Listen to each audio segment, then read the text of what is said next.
I'm Colby Spencer, and this is Vantropolis.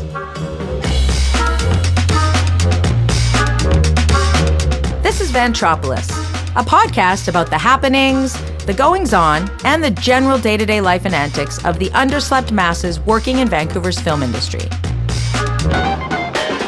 I'm no expert. I'm just nosy. And if you are too, let's do this. I've always dreamed about becoming an actor. As a young girl, I dabbled in the world of headshots, agents, and auditions, only to realize I was in over my head. It was a seemingly cutthroat industry, and I just wasn't ready for it. Since then, I've always wondered how people actually manage to break in. So when I met Tijana Popovic, I couldn't wait to hear her journey. Tiana is a Vancouver actor who grew up in small-town British Columbia.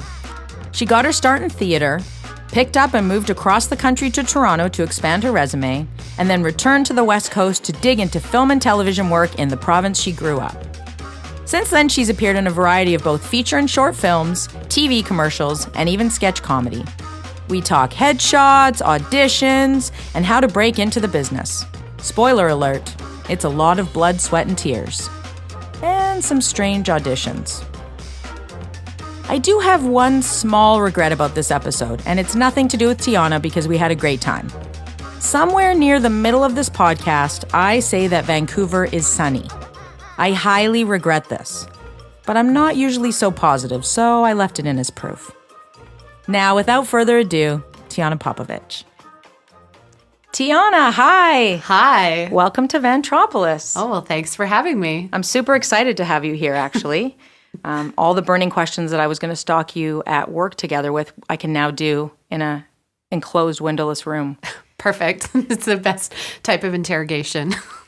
So I can't wait to kind of ask you how you started. We'll get into all of that, the process, all the questions I have about how you get an agent, background, headshots, all of those things. Okay. But first, I want to talk about Mexico because you just shot a commercial there. I just shot a commercial in Mexico. It was pretty great. It's one of those situations where you have a call back on a weekend and you get the call at 2 p.m. on a Monday and at 4 a.m. you're at the airport. So it's insane. Yeah. I didn't even know you could audition for commercials here that you go to Mexico for to perform in. Yeah, they shoot them all over. I've auditioned for ones in Mexico, Prague, Dominican.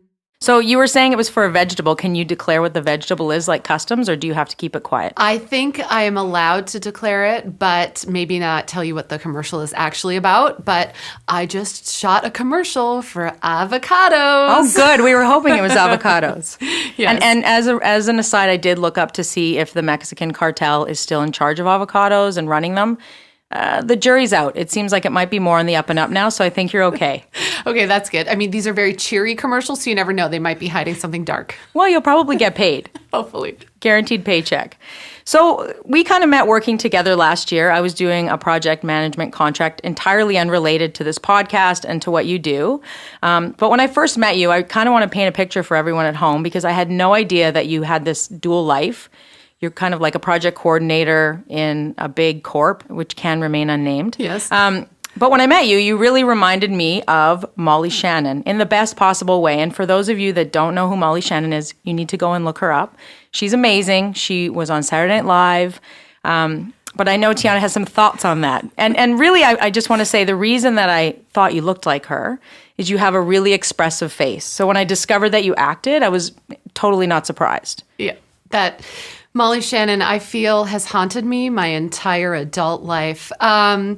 I grew up in a small town. We had an old TV set, remember the click one that went all the way around, and we had two channels, CTV and CBC. We did not have cable. So when I was around 19 or 20, Molly Shannon came on the scene, and people would stop me in the mall. They would stop me on the street, anywhere, and they'd be like, oh, you look just like Molly Shannon. I'm like, I don't know who that is. I have no idea. Like, who is Molly Shannon? Okay, fine. And then eventually when I saw her, I was like, oh, yeah. Very similar mannerisms. Did anyone think you were her, though, or no? No one thought I was her. I mean, she's a little bit older than me, but yes, people would stop me all the time. And then I remember one of my first agents like basically wanted to sell me as a younger Molly Shannon, made me dye my hair darker, made me act a certain way, tried to get me parts that fit within that kind of stereotype. And I'm not sure that was the best thing. No, we were saying earlier before we started this, it can be a box because it's great to have an association with someone that's really famous, using that I'm kind of like Molly Shannon, but not. But then you're totally typecast and you've just started. You just started. And I think it's fine to say you are like this actor, or you have the essence of this, person, but you don't want to emulate them, right? I am my own person, and I bring my own comedic flair, and I, my own facial expressions, I guess. And so I think that where I've started to succeed is that people have let me be myself more. And then, sure, I have that Molly Shannon-esque thing happening, but it's me, not her. So. Yeah, cool. Okay. So let's go back to the beginning. You said you kind of grew up in a small town. So I want to hear how you sort of started, because a lot of people ask, and me included, how do I get into this world? Yeah. Do you have to know somebody?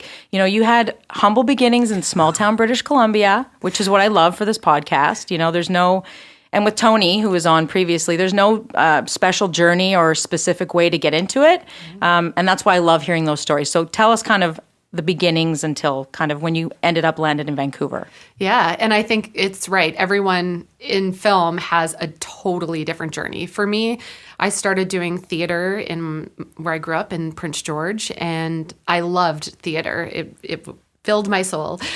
So at one point, I realized that was something I could pursue, that I could study theater.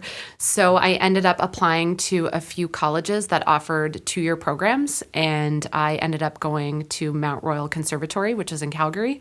And I was there for 2 years with the thought that I would continue on to a sister school that you would then complete 2 more years and have a degree. That wasn't the path for me. After the 2 years, I was in a great place, I think, in terms of my training and the experience that I had. So I actually ended up going to Toronto because there I could study with teachers who were teaching courses at York, but offered a side studio where you could take one course with them rather than taking like a full semester. So I ended up going to Toronto to pursue that. And after I kind of did some film and TV stuff, I started doing more comedy. I did Second City in Toronto, and then I came to Vancouver about 10 years ago and have done, studied film and TV, and then also studied comedy here at Vancouver Theatre School. What a journey, though, like starting with kind of that traditional theater, that, conservatory. And a lot of actors you listen to, like famous Hollywood actors, they love theater. They started in theater. They miss it. They want to go back to Broadway and kind of have that immediate gratification, performing live every night versus, multiple takes on set. So I think that's great that you did that first. Yeah. It's really good. It's obviously a totally different experience than being on a film set versus having theater.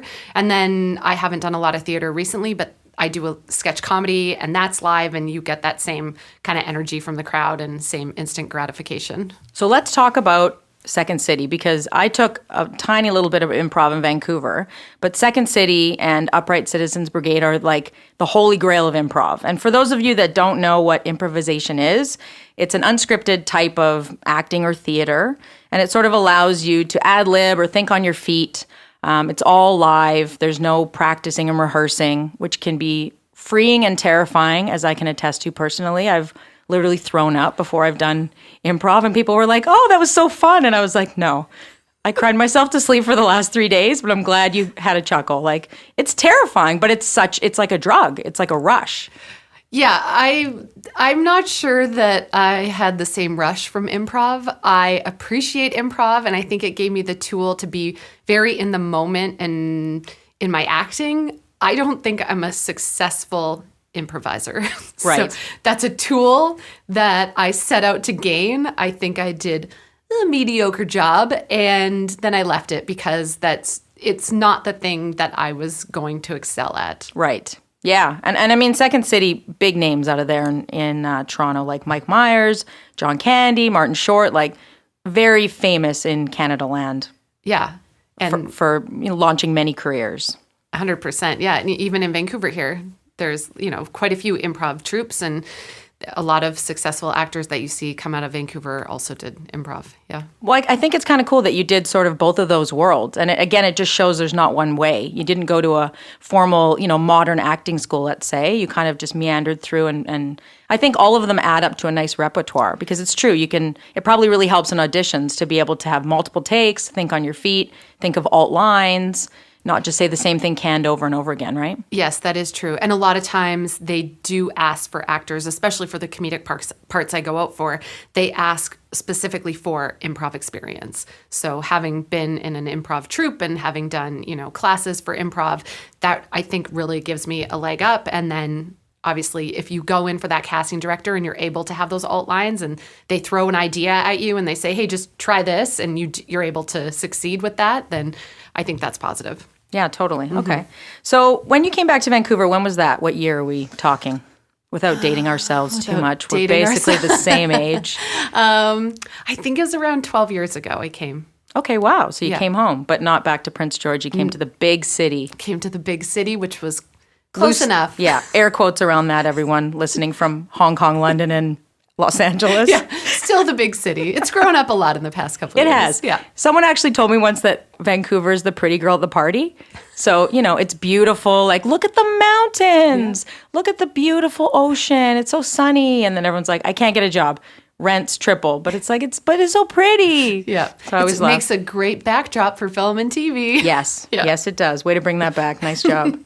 So you were settled here. How did you kind of go about, did you kind of know that you wanted to be a commercial actor? Let's say, I know you've done other indies and other acting, but how did you kind of figure out what did you want to sink your teeth into once you were back here? I don't think that I did. When I was moving back to Vancouver, well, I say back, but I never lived here, back to BC, I started applying for acting jobs, anything, short films, theater, comedy, anything I could find online that I could apply for, I did. And so I ended up booking a job the same week that I came out that was for, you're gonna laugh, was for a Halloween burlesque show. But I was the actor in that with another actor. And it was very funny. It was Ed Wood's Orgy of the Dead, which is a movie. And I did that for 4 years. And it was great. I met people basically the first week that I moved here. They were all actors or in a creative field of some kind. And so that I just started to do different jobs. So I did that theater gig and I started to audition for commercials and I did a lot of films, like independent films, a few feature films, short films. And then I obviously did some sketch comedy, did a live show and an improv show.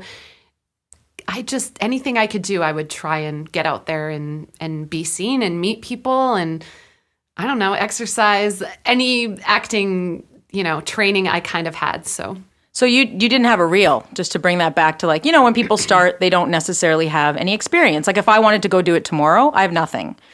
Yeah, right. I guess when I lived in Toronto, most of the comedy that I had done was live. So I had kind of a live reel. And then I probably had a reel of some short films I have done, but I would never show anyone that now. So but you needed it then. But I needed it then. Needed something. Yeah, for sure. And I guess at that point, I had enough experience in different areas, the theater, sketch comedy, film, commercials, that handing in a resume and a headshot was kind of enough. Right, yeah. Well, and I love that, people think it's always just a straight shot, right? You get a headshot and you start going to auditions. And if there's another way, a lot of people don't realize it's literally blood, sweat, and tears. Yeah, for sure. And freebies, tons of freebies, right? Tons of freebies. Oh, so many short films that I have done for free. I love them. They're wonderful experiences, but some people obviously can get a headshot and go out and audition tomorrow because they have a very unique look that works for commercials, and they're not taking that person based on experience or taking that person based on, the look that they bring to that commercial. But yes, a lot of blood, sweat, and tears for many years of not making a lot of money to only act and, for sure. So for headshots, did you have to, you obviously paid somebody professionally and got an agent. You went the formal route that way. Yes. When I was finishing theater school, I think I got my first headshots then. They're adorable. Piece of work? Yes. They were black and white, if that tells you anything. Aren't they still black and white? I'm aging myself. We're using color now for headshots? Shut up. Yes. Yes, we're using color now. So my first ones were black and white, and I definitely had a baby face. Were you in an alley leaning against it with a upturned collar? No. Well, these were, in the 2000s, you were in a studio with like a backdrop. Now you're in alleys. Yeah. I've been in a lot of alleys. Sleeves pushed up. Yeah, that's happening now. Doing some hard work in the alley with your sleeves pushed up. Yep. $100 sweater. Okay, so how did you go about getting an agent? Like, if I Google it, I went and did it just out of curiosity. I was like, okay, I want to be a commercial actor. What do I do? It's daunting. You go to Google, of course. It's like it's meandering, a bunch of unknowns, and a lot of like sharks too, right? Yeah. Like you have no idea what you're getting into. You can get shammed, get your money taken. Like, how does that work? Yeah, I think you have to do a lot of research, whether asking fellow actors or people that you know who are in the field. Also online now, I think because there's more information online, you can actually look up agencies and they might have reviews, or, if someone had a bad experience, you might be able to find that somewhere. So to get an agent, basically, if I were to go out tomorrow and get a new agent, I'm not getting a new agent, Jay, I love you. I would get my headshot and my resume, and back in the day, you would send a package, basically. You'd probably send a demo reel with your headshot and resume and actually mail it. A lot of times now, it's easier to email it. Things have changed. Things have changed, right? You don't need that hard copy. It's the same thing. You're reading the same information. So I'd send that off. Nice little cover letter, kind of sum up what I'm doing, maybe what my goals are, what I'm looking to pursue in the future, and then basically wait and see if anyone gets back to you and then follow up. That's honestly, it's not an easy thing to navigate. Right. And then what about agents that tell you, oh, you don't have enough experience, you need to take classes, or, they want you to get out there and pay some more to do some more work kind of thing? And I think that can happen if you're trying to jump right into film and TV and say, I want to be a film and TV actor, but you don't really have any experience, you haven't done training. I think to start, say, with commercials is a good segue into being a film and TV actor, because at least with commercials, again, less about experience, more about your look, and 9 times out of 10, you'll go in and be yourself. That's a way for an agent to see. Exposure. Yeah, and then also an agent to see, oh, well, they're showing up on time, they're going in the room, they're getting a call back, we're getting put on hold, so maybe we didn't book a ton of commercials this year, but some traction. Yeah, doing a great job in the room, and then I think that's a really good way to kind of segue into film and TV, because you can start with the commercials, maybe take the classes on the side, have that conversation with your agent at some point and say, hey, I've booked these 5 commercials and I did this theater show and I, studied with this person. And so I'm ready to move into film and TV. Did you do any background acting? Yeah, I tried that a few times. What's that like? It looks exciting from afar, and I always joke I stalk film sets. So I'll walk by and there'll be those massive mess hall white tents with like 55 people dressed in suits, and you're like, oh, this looks interesting and cool. And they're freezing and they're reading a book, and I don't know how much they get paid, not a lot. What's that whole world, the whole background actor thing? So there are different levels of background acting. So you could be the background actor that you've seen in the tent where there's like 100 people in suits. They're probably getting paid around $10 an hour. They don't really feed those people. They're out in the cold and the wet and the rain. I did that once, and I said, never again, Tiana. You're worth more than this. Or you can be a featured extra. You might make $250 to $500 a day. You're treated very well. You're inside in a warm environment. What's a featured extra? So someone that you might see in the background. So when you're watching a film, you have the 2 main actors. I might walk by, but you'll see my face. Right. You're not in the mass background. I'm not in the mass. And so, or I'm a waiter and I come in and I give you a piece of food, but you clearly see me even though I don't have a line. Right. Unless you get cut, which I hear happens lots. Sure, but I still got paid for my day, so it's a win. You're right, it's true. And you can still use it can you still use that as part of your portfolio if you get cut? I would never tell anyone that I've done background. Okay. We're talking about it now. We're I guess informing people how this all works, but I would never put background or extra work on my resume. Fair enough. You're past that, I get it. Okay, so you get an agent, you have headshots, you've got your reel. Do you remember sort of your first important callback or audition? Sort of that turning point one where you're like, oh man, this is big, I'm excited, this is crazy. I don't think I've had that callback. Not for film and TV. Okay. For commercials, I mean, I think I do really well. So I don't know if I remember. The first commercial I ever booked, I booked a Lexus commercial, and it was a great spot. I got cut from it, but it was a great experience on set. It was a feature film director. The set was set up as though it was a feature film, and it was in Vancouver? It was in Toronto. Okay. When I lived out there, and that was my first experience being on a big set like that. Right. And I really enjoyed that. And as far as film and TV go, I've had a few small parts here and there, but nothing that's been a bigger role, I guess. So how do you prepare for an audition? You get a call from your agent who is obviously screening what they think will work for you, right? So it's like, oh, Tiana would be good for this one. I'm going to give her a call and say, hey, I've got this commercial. I think I'm going to put your name in for it. And you say, yes, great. Yeah. And then you kind of wait for the first invitation, right, to kind of audition. Is that how it works? Pretty much. In layman's terms? In layman's terms. Yeah, basically that's it. My agent every day has a list of auditions that are going out with a description, an age, everything like that. And then she'll figure out who fits in that bucket and then, submit you for it. And then I will in turn get that audition. So once I get it, I just have to confirm it will be there. And then they provide all the details. So it might be a character description, what the person looks like or what they're wearing. And then normally there's a script. So there might be lines in the script. It simply might be directions. So you don't have anything to say.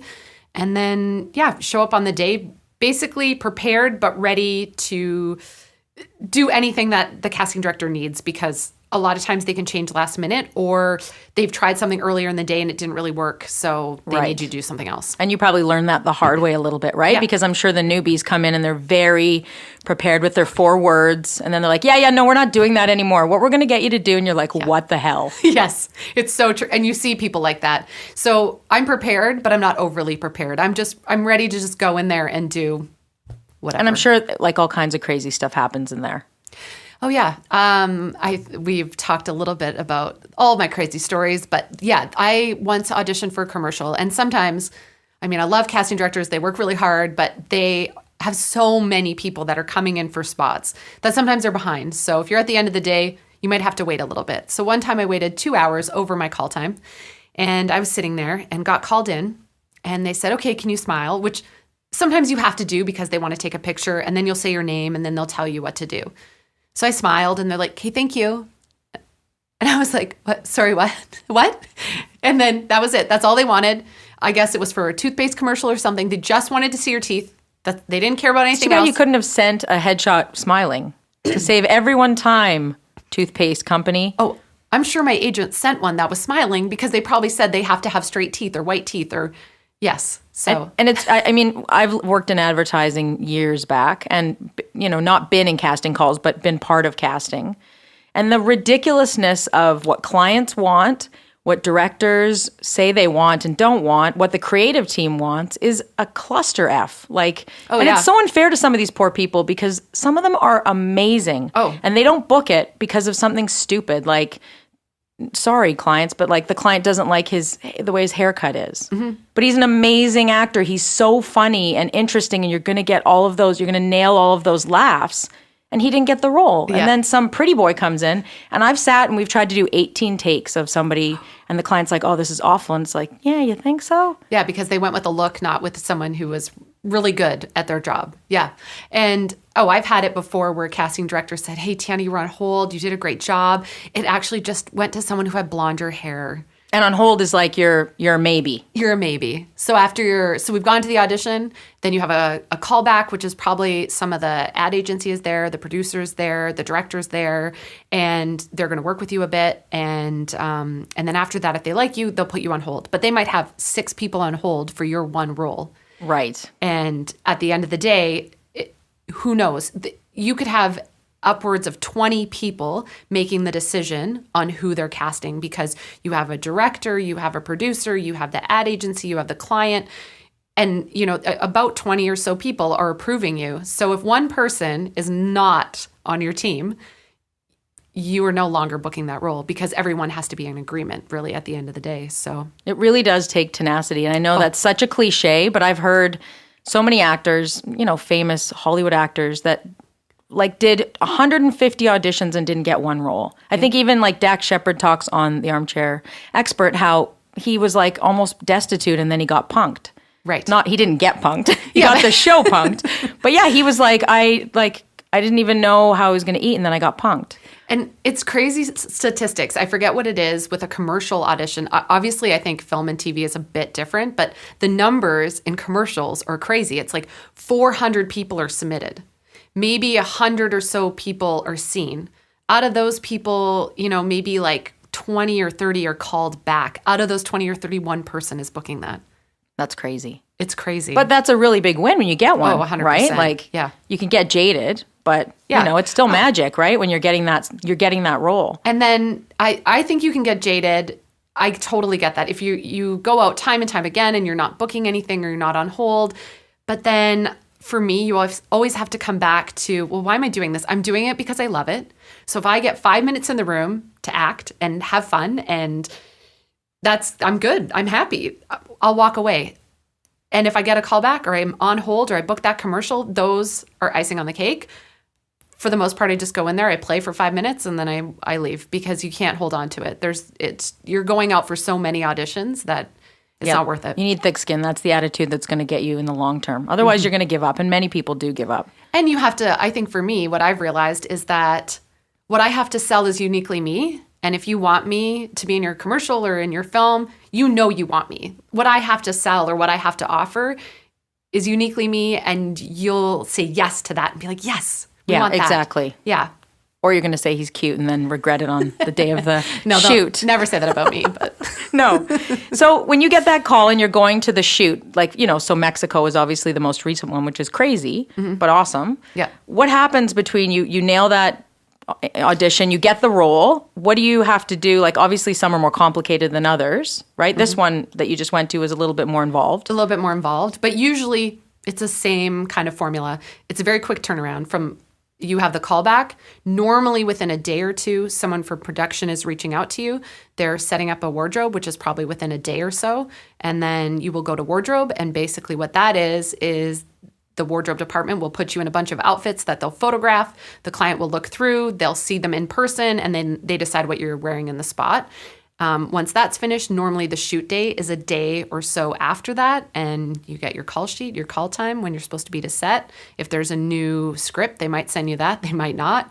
So you kind of have to be ready. And then, once you're on set, that's it. I'm on set. They hair and makeup into wardrobe on set, and then basically with commercials, it's, I think, a bit different than film and TV because you're an extension of that brand. So now it's like I'm an object that is to be moved around and kind of like fit within this commercial. So I don't know how to explain that, but basically like it's almost like you're another prop. Right. But you feel more like cattle than a star. Yeah. Like luckily I've been in great commercials and I have lots of lines and dialogue and like I get to interact with people and I've had a lot of fun, but you essentially are another prop that are like, oh no, we need you to do this. Oh no, you can't make that face. Oh, so there's a lot of things to consider. I'm sure models feel that way too. Oh, definitely. I'm definitely on the level of a model. Yeah. I was going to say. So with this avocado commercial, avocado, I think the way I say it is correct. Yeah. No one at me. Why someone from Vancouver? Like, how do they choose where to cast? Because I've like worked in advertising and Vancouver is a small pool. So once you've kind of exhausted some of the people here, like they're retreads, you can see them in every commercial. And then it's like, it's tough. You want a fresh face. So then Toronto's obviously a bigger pool. Los Angeles it's unbelievable how many people try to make a living in Los Angeles of doing commercials. And I would say 80% of them are phenomenal. They cast a lot of commercials out of Vancouver. Why did they go to Mexico? The client is from the US. I think it's cheaper to shoot down there production-wise. So also, I have done one other commercial in Mexico, and the client was from the US. The special effects team was from London, and then the actors came from Vancouver. So again, was it an easier meeting point? Was that more affordable than coming to Vancouver? Plus, it's Mexico in January. I'll take it. Yeah. Like, you don't want to shoot avocados in this weather. I did look at your reel. And I saw some untold stories of the ER on there. Oh, yeah, which is amazing because my brother, Stefan, is in craft service, and he did years of that show. Okay. And that's a pretty low budget, chill show in terms of security, etc. So I used to visit him on set. I wonder if we crossed paths. We probably did. I saw your riveting scene of bedside, but so what were some of your favorite things to work on in terms of? Untold Stories is funny because I feel, yes, that was very low budget in terms of what they paid everyone and like the production value and everything because they wanted, like a docudrama thing. But they were also lovely. I went on to Untold Stories probably 4 different times as 4 different characters. They had staying power. That was on TLC for endless amounts of years. And the reruns as well. Like my mom's always looking, because my brother used to get cameos in it as Crafty. They'd be like, can you be a doctor for 10 minutes? Yeah. To put on the stethoscope. It's a very low budget. Some favorite moments. Oh, I've had some great ones. So I did a short film where my eyes were meant to be gouged out. And so they actually put prosthetics over my eyes so I could not see. So someone had to lead me around. I was in bare feet. We were in the forest near Hope, BC. And I had to stumble through the forest, honestly not knowing where I was going. Well, you were method acting. Because you were stumbling through the forest. I could not see anything. And I love how I think that that's a memorable moment, but it looked so great. And no one on a big feature film would let you do that. Like, right? So doing these smaller films that are a little bit more low budget, you get to do things that you wouldn't get to do on a larger set. And it's not as controlled. Yeah, it's not as controlled. A lot more rogue. Mm-hmm. In a good way. Yeah. And another great story is that I had a small part in a feature film that went to all these film festivals, and I was in Toronto when it played, and I had a small part that he kind of wrote, but we ended up improving in the end, and it was a great moment because after my scene, the whole audience basically started clapping and cheering, and as an actor, I feel like, again, you never get that applause or you never get that gratification of someone enjoying what you've done, and I think that was a really fun moment, and yeah. Awesome. A good one. So how do you do it on the side? Because you have a full-time job essentially. Like, can you do it on the side? It's very difficult to be able to leave work and have an understanding boss and, scramble to make yourself available.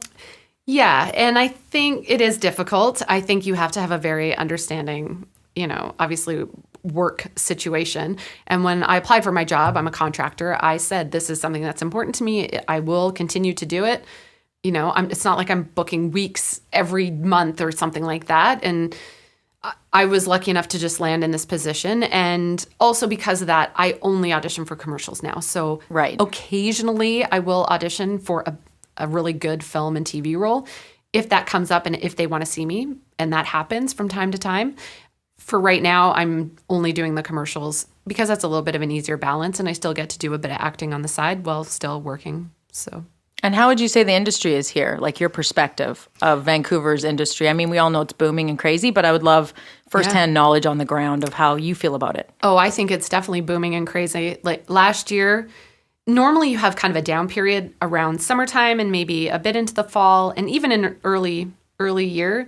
But it seemed like commercials were just the whole year. There was no break. And at times I was going out for 4 or 5 commercials a week. It was that busy. And then in terms of film and TV, I mean, I've auditioned for a few things this past year, and they shoot all the Hallmark movies here.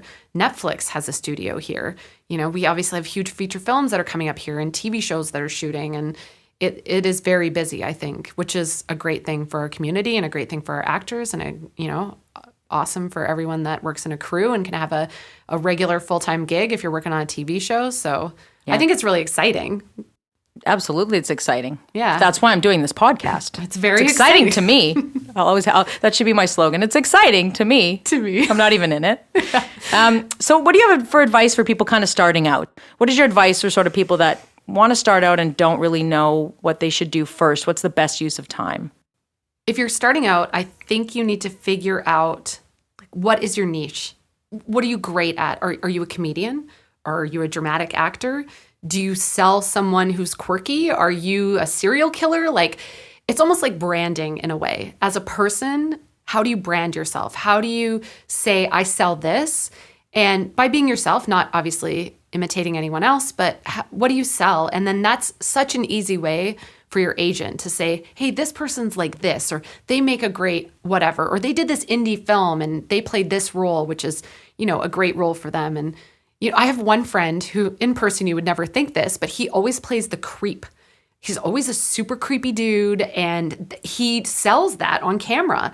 So if you're not sure about that, probably the first thing you need to do is even start with a scene or a monologue and tape yourself and look at yourself and say, what do I sell? Like, what do I want to portray here? How do I move forward? And then it's probably a good way to start with the agent and just getting out there. And I mean, classes are always great because you meet people, and then obviously trying to do every indie short film, feature film, anything. Like, someone's doing a 24-hour film festival. You do that because those people will go on to make big feature films, and then you started with them when they were in a 24-hour film festival. So I think getting out and meeting people is also the best way to kind of move forward, because you never know where those connections are going to take you, and it's great experience. So that's building your resume.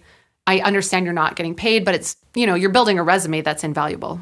Well, and that brings up a good point. Do you go to film school and pay all of that money? And I don't want to slag film school. I think it's super valuable, and, there's a place for it. But, there's different ways to get there, and you can go that indie route and just kind of hustle, or you can kind of do the traditional route. What's your thought on film school or acting school, I should say? Well, I went to theater school. I think it was a bit different, obviously, being at a college. It was more affordable, I think, and kind of covered an array of topics.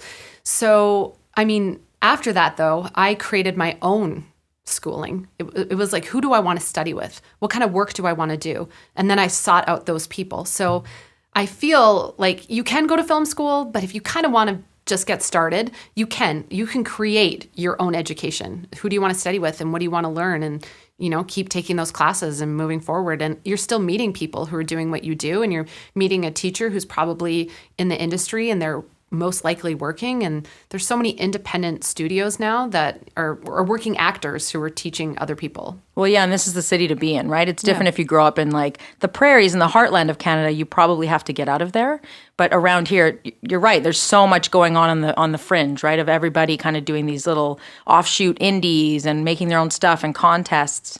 Have you ever said no to work? Have you ever turned down auditions based on personal stuff or beliefs, or do, where does that line fit with nailing a role and also, your own comfort level?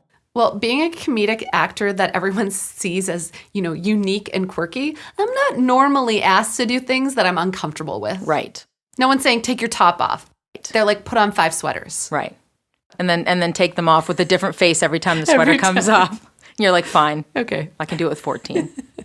So you're off to another commercial, right? Don't you have an audition later today? Later today, yeah. Back at it. So they just keep coming, and I'll keep going, and I love it. And, today I'm going to go dress in my pajamas and pretend to have a husband and go to bed. So sweet. It's pretty straightforward. Yeah, you just that's, again, method acting. Yeah, method acting. Well, that's all I really have in terms of, I feel like we covered a lot in a very short amount of time. Those were all my burning questions. Okay. Is there any other final advice you'd love to give to anybody?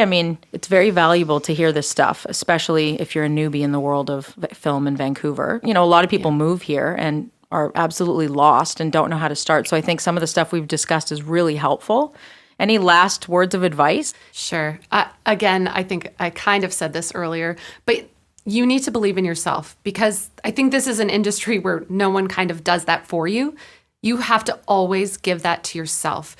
If you have a great audition, but you don't get a callback, you have to say, yeah, that was a great audition. I did my work. I memorized my lines. I showed up. I did a fantastic job. I'm not right for this part. And then you leave it. Because I think that working in this industry and day after day, and you're slugging it out in the trenches with everybody else, that it can be really easy to get down on yourself and not feel good about the work that you're doing. But I think if you believe in yourself and you believe in the work that you're doing, eventually the right people come along and they say yes to you, and they say, you know what, you're doing a great job. I like what you're doing, and I want to use you, and I'm going to book you for this part because, you stuck it out. So I think that's my biggest thing, is starting out can be really, really hard. And even after doing this for so many years, there are times when I don't book parts, back to back, or I go months and months of auditioning for 30 commercials and I don't book anything. And as long as I'm feeling good in those times, then that is good, because I'm still moving forward and I'm feeling good, and on to the next one. And eventually someone will come along and say, yep, that's exactly what I want. You're perfect for this role. Do you see yourself doing this in 10, 15 years? Oh man, I cannot wait to be an old lady actor. I watch all of these. What was I watching the other day? And there was like this old witch actor, and she was actually playing a witch in this movie. And I thought, you know what? When I'm 60 or 70, I'm going to kill it in film and TV. It's not my time right now because of where I'm at in life. But I feel as I get older, and I'm going to stick with it, and my acting is only getting better as I age and all of that, then, I'm going to be... And we need those roles, right? It's not all just the, like, under 40, scrubbed clean face and bright eyes. Like, when you see an amazing actor that's on the fringes, like, really old but amazing... or a little kid, it's like, holy crap. Like, we need all of that. And it's hard to find diversity for, like, I'm working on a short, and it's going to kind of have, like, a lot of older women in it. And I was like, man, that's going to be a challenge. Yeah. Or maybe it isn't. Maybe I'm naive about it, and there's a lot of women going, screw you, Colby. I will audition for your short. Just tell me where it is, right? But yeah, like, I think there's room for all of that. Yeah, and I think a lot of times people will start auditioning in their 20s, and then they don't get to a point where they think they want to be in their 30s, and then they quit. And then that's it. Sure, I'm not, a big film and TV star, but I love what I do and I have a lot of fun. And eventually I know that there will be something for me as I get older even. I don't think that changes. Like, if you look at actors in Hollywood, they have all kinds of droughts. Yeah. They do a huge role, and then it's like, where's so-and-so? So-and-so has fallen off the face of the earth. Can you imagine the pressure there? And I know they're millionaires, and so there's, that little bit of lack of pity, but it's still a personal career pursuit. Mm-hmm. So what else are you going to do? You're literally just having a kind of a drought, no calls, or you're a woman and you're 45, so you're basically archaic in Hollywood. Yeah. And I notice a lot of these women, too, are starting production companies and then casting themselves, which I think is amazing. Yep. They're just financing these and saying, screw it. There's not these roles, so I'm going to put myself in it. I'm going to finance it and get it off the ground. Kudos. I think that's awesome. Yeah, I think that's great that a lot of people are starting to create their own work. And again, either casting themselves or maybe even casting more female roles, which, obviously wasn't happening for a long time. No. So it's exciting. I think, it's exciting. We're creating so much more content compared to even 10 years ago. Obviously, we can see that Vancouver is so much busier than it was 5 years ago. So I think it's really exciting. I think there's a place for everyone. Yeah. And a lot of original content, too, coming out of Netflix, for example, or Apple's making stuff.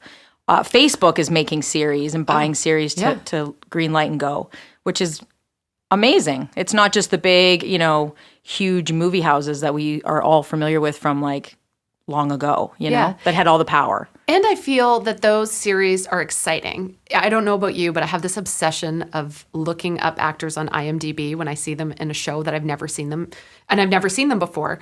A lot of these Netflix shows, I don't know if you ever look it up, but they're new. They have maybe one IMDb credit, or that's their first one, and then they were able to get another one after that. I wonder what that's all about. Is that a cost thing, you think, or just fresh blood? I think it's fresh blood. You're talking about all these studio houses. Well, they used to have contracts with actors. So, they'd have a 3-picture deal. And so you'd see that actor, right, maybe even with the same actor over 5 years in a different film. Whereas now I feel like Netflix and, maybe even Amazon Prime, they're trying to keep it fresh. And so they're using people who are fabulous actors, but have never been given an opportunity to shine. It feels like a breath of fresh air, though, when you have that. It really, not the same old people, right? No offense to the same old people, but to see a new young face that's phenomenal is like, it's also hopeful for people that want to get into it. Yes. That there's an opportunity for that. So, Well, thanks, Tiana. I really appreciate this. This has been super fun, and good luck at your audition. Oh, thank you. And don't forget all the little people when you're really big and famous. You can have me on your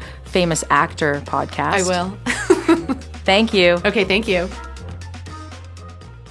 Hey. Thanks for listening to Vantropolis. I know it's early days and we're still just casually dating on here. But if you like my podcast so far, I would so appreciate you heading over to iTunes and either subscribing, rating, or just sharing it with someone you think might enjoy it. Like film people, for example, because let's be honest, they barely have time to do their own laundry, let alone find podcasts. You can also find me at vantropolispodcast.com if you want to reach out to be on the show, provide feedback, or just say hello. If it's funny enough, I might even read it aloud before the next episode. And hey, thank you.